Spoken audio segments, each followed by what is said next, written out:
ഇന്ന് ലോക ലഹരി വിരുദ്ധ ദിനം. എക്സൈസ് പിടികൂടിയ ലഹരിക്കടത്ത് കേസുകളിലെ പ്രതികളിൽ കഴിഞ്ഞ സാമ്പത്തിക വർഷം മാത്രം 10 വർഷമോ അതിലേറെയോ തടവ് ശിക്ഷ ലഭിച്ചത് 60 പേർക്കാണ്. കേരളത്തിൽ narcotic drugs and psychotropic substance നിയമപ്രകാരം പിടിയിലാകുന്നവരിൽ ജയിലടയ്ക്കപ്പെടുന്നവരുടെ നിരക്ക് കഴിഞ്ഞ 4 വർഷമായി 96% മുകളിലെന്ന് കണക്കുകൾ വ്യക്തമാക്കുന്നു. 2015 മുതൽ 2024 വരെ രജിസ്റ്റർ ചെയ്ത 40ഓളം കേസുകളിലായാണ് 60 പ്രതികൾക്ക് 10 വർഷമോ അതിനു മുകളിലുള്ള ശിക്ഷ 2024-ൽ കോടതികളിൽ നിന്നുണ്ടായത്. ഇവയെല്ലാം വലിയ അളവിൽ ലഹരി മരുന്ന് പിടിക്കപ്പെട്ട കേസുകളാണ്. ഇക്കൂട്ടത്തിൽ ഒരു പ്രതിക്ക് 22 വർഷവും 6 പ്രതികൾക്ക് 15 വർഷം വീതവും തടവ് ശിക്ഷ ലഭിച്ചു. തടവ് ശിക്ഷ ലഭിച്ച 60 പ്രതികൾക്കായി കോടതി വിധിച്ച പിഴ 90 ലക്ഷം രൂപയാണ്.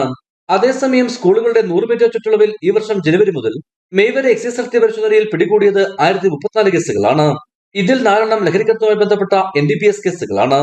അനധികൃത മദ്യവിൽപ്പന നടത്തിയതിന് അബ്കാരി കേസ് 20, നിരോധിത പുകയില ഉൽപ്പന്നങ്ങൾ വിറ്റതിന് കോട്പ നിയമപ്രകാരം 1010 കേസുകളും എടുത്തു. ഇടുക്കി ജില്ലയിലാകട്ടെ ഒരു കോട്പ കേസ് പോലും റിപ്പോർട്ട് ചെയ്യപ്പെട്ടിട്ടില്ല. ഇടുക്കി വിഷൻ, കുമളി.